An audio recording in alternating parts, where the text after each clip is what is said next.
นี่มาให้แม่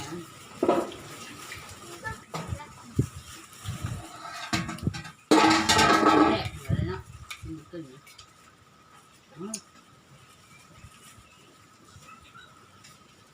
พูดเลยมันเลยเพชร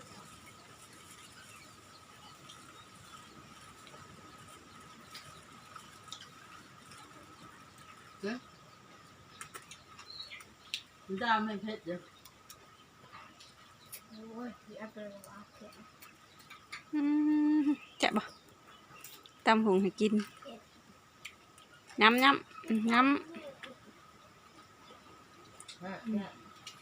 พวกอ้ายน่ะกินไม่ได้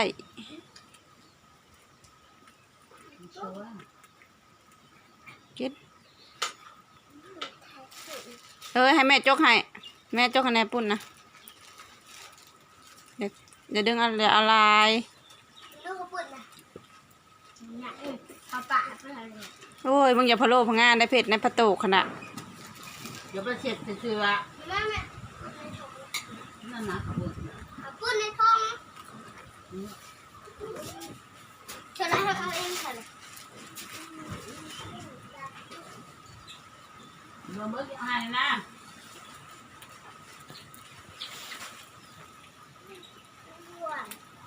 อ้าวเพน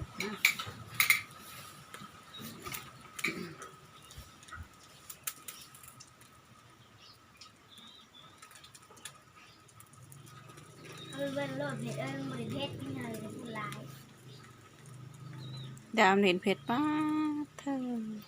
กินแล้วแช่น้ำปลาบอกกินมันอยากกินน่ะโอ้แซ่บจำแซ่บแช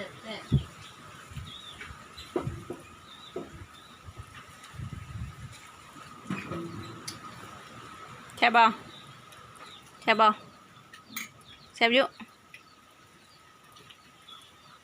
จนน้ำตาแตกกินเสร็จไปเตอร์ทีด้วยข้าวปุ้นนะเล่มกินเลยปฏิเสธ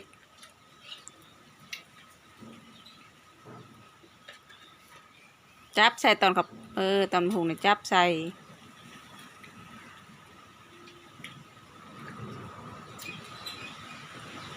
จะเจ็บด้วยเล่มกินในมือนะก็ได้เล่มกิน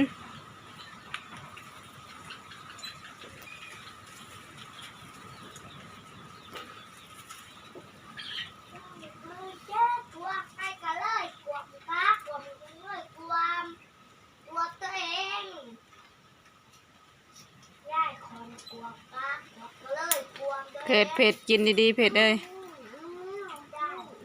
กินหมูดองฮะนะ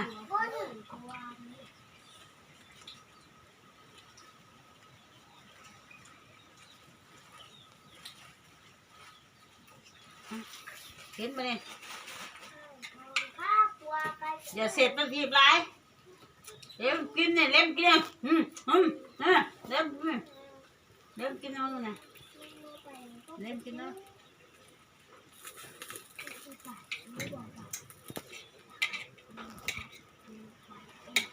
ตักกินมาเนี่ยเด้อ